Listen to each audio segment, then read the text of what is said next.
Welcome to Taste Buds. I'm Debra Eckerling, goal strategist, writer, and foodie. And today I'm speaking with Chef Beejhy Barhany, author of Gursha and owner of Tsion Cafe. Welcome, BJ. So happy to have you here. Thank you for having me, Deborah. Please share a little bit about who you are and how your cafe and your cookbook came about.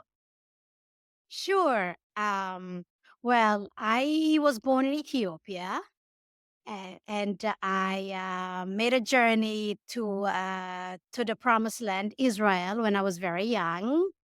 So I grew up in Israel, and growing up in Israel, doing all the duties like a typical Israeli. From there, I went and traveled in the Americas. And that was my first encounter with New York and the melting pot and the vibration of New York. I continued on my journey and then came back to New York in the early 2000s um, to be part of this melting pot. But I encompass a lot of heritages, cultures, and what have you. And that is actually showcase on the menu, in the cookbook, the different recipes and tradition of me being for many places and celebrating many heritage in my book and food. So that's who I am. I am a wandering Jew that want to celebrate Jewish diversity and inclusion via food. Amazing. And where did your love of food come from? Love of food basically came from the time I was in my mommy's belly, my mother's belly. The whole smells and aroma that was going on before I was born, and yet being born to a ancient Ethiopian Jewish community that adhere to ancient practices of hospitality and feeding one another, nurturing one another, and considering when a guest come to your house and feeding him as an honor. I was exposed and grew up into that. And it was within my DNA that cooking food, feeding one another is a given. And where I wanted to open a place such as Tsion Cafe to introduce the rich flavors and aromas and texture of Ethiopian Jewish food, not only to everybody that want to come and dine and experience the flavors that we have to offer. And what is considered Ethiopian Jewish food? Because I mentioned it sounds like a party. It is a party in your mouth. What is Ethiopian Jewish food is just a little bit of everything. We use a lot of ancient grains, going from teff, which is the staple for making a fermented injera bread, or we can make matzah, specifically since Passover is around the corner.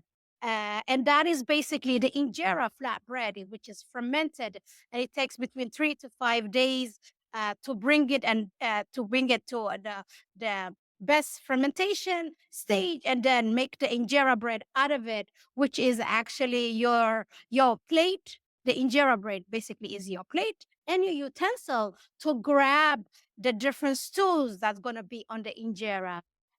So that's ancient grains. We're talking about a lot of type of legume, which is lentil and split pea and chickpea, you name it. That is rich with that, which is very much the vegan aspect of Ethiopian culture. And we have a lot of vegetable stews going from braised collard green to cabbage with turmeric, carrots and potatoes, to beets and okra and pumpkin. And of course, we have delicious meat dishes such as Doro Wot, which is traditional national Ethiopian dish, which is very much hearty, spicy. It comes with chicken. It is chicken, come with hard boiled egg, and is aromatic, spicy, and delicious. And you can make dishes such as a begwat, a lamb stew, uh, or sautéed chicken. It's a just array of abundance of flavors that I think I want to bring up to the masses from whomever. never really ate Ethiopian food, is nutritious, packed with nutrient, flavorful, vegan friendly, gluten free friendly. It just a delicious world of flavors. What is the secret then to combining the kosher and the Ethiopian food? How do you do that? Okay. I mean, what is kosher? That's another question in its own. But in order, the whole aspect here of it, cooking Ethiopian kosher food without mixing dairy, that's the whole thing. And you don't use the forbidden animals such as pork and stuff like that, or um, uh, what do you call it? Those animals, I forgot, non-kosher animal. Anyway, as long as you adhere to the Torah, not mixing dairy and milk, I think anything could be kosher. So that's one thing. But the historical component of the Ethiopian cuisine as a whole is very much to Jewish traditions, right?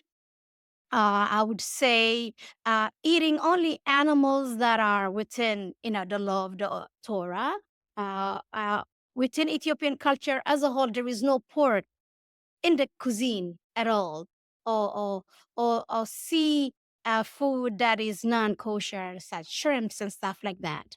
So this is the ancient practice of bringing um, kosher food, kosher animals into the kitchen.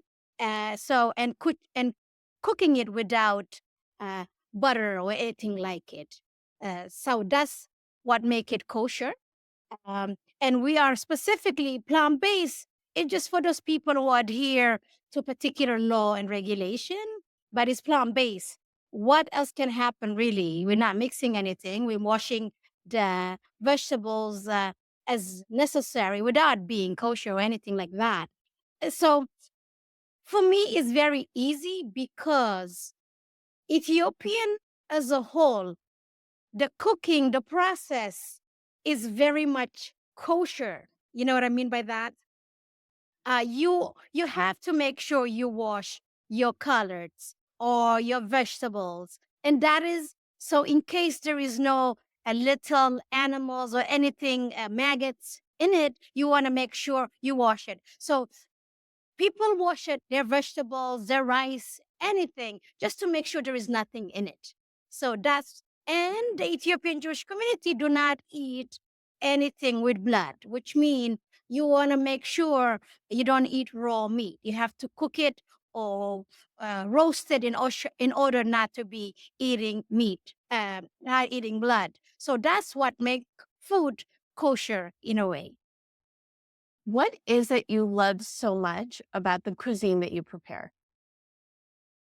I love it's really depends on the mood and the weather and all of that stuff, to be honest.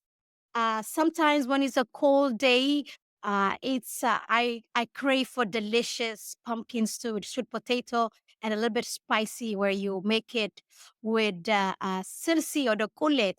The kulet is the base for a nice hearty stew. So having uh, pumpkin or sweet potato and cooking it in this, it kind of harmony because you have the spicy and then you have the sweetness from the pumpkin and the sweet potato. I love that for a cold weather here in New York. Is hearty, is warming, and all of that stuff. Yet when spring comes, you want a nice, refreshing collard green or kale braised on with the injera bread with the lentil stew. So it's according to the season and the weather. So I kind of play according to the mood and the flavor that I'm into. Another thing that I really relate to Jewish cuisine, though, is soup and stew. It's something we do really well, and it sounds like that's really one of the fundamental dishes in Ethiopia. Did I get it right? Yes, you got that right. Within Ethiopian Jewish culture, Ethiopian as a whole, I would say it's a lot of stew based. And the longer it sit, a day or two, it tastes even better. You know what I mean? For example, if you make your Doro Wot, I think the next day it will be even tastier because all the flavors are integrated to everything and is sitting and the meat is nice and juicy. So yeah, it's you guys, I mean, Ashkenazi Jew have chulent or chamin, we have our Doro Wot, and stuff like that. We are interconnected with different flavors, yet is the kind of the same concept of dish. A lot of people feel like they love to cook, but it takes too much time. What cooking tips do you have to offer that people be like, "Oh, yeah, I can do that"? Because the reason I personally love soup is because it's easy. You put in ingredients in the Instant Pot, and then you go do things. So what are your recommendations? Sure, yeah. My recommendation, I would say, since a lot of the traditional stews have a base, if let's say you want to make a hearty red stew of lentil or ground chickpeas, you make this particular base, which I call kullet. So in the book, you will find the spice making, which is the Berbere is the backbone of Ethiopian cuisine.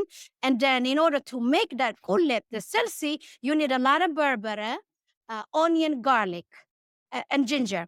You let it simmer for a long while. I'm talking about an hour or two, and you have a big batch, right? And that you can put it in the fridge, and then you can come back whenever you want to make a delicious red lentil stew, for example. You take a couple of spoons, or and then you put it in a pot, and you add some water, and you add your lentil, and here you got it, voila, a nice, delicious lentil stew. Or you want to make something else. It just that base can be utilized to many flavorful, aromatic, and delicious stew, or any, or you even can marinate a chicken or fish with it and bake it in the oven. So that what I provide the readers as a start. You have your base, and from there you just basically can come back within 2 weeks and make something else, as long as you have that nice base in your fridge. Oh, and it can live in the fridge, or do we need to put it in the freezer? Either way, but since it's very spicy, right? It is not gonna go bad. It can sit there for about 2 weeks plus. It's gonna be marinating there. It's almost like harissa, even better than that. That it has a lot of spices in it, and it's just incredible to work with. You can saute vegetables. You can do so much, and yet you bringing an aspect of the Ethiopian heritage or a different Jewish community to the table. And I encourage doing so, having something for Passover to celebrate the Jewish diaspora, bring something from the Ethiopian, from the Iranian, from the Yemenite to celebrate the freedom and unity of Jewish people as a whole. I think that's a great way to engage with the different communities and celebrate us through via food.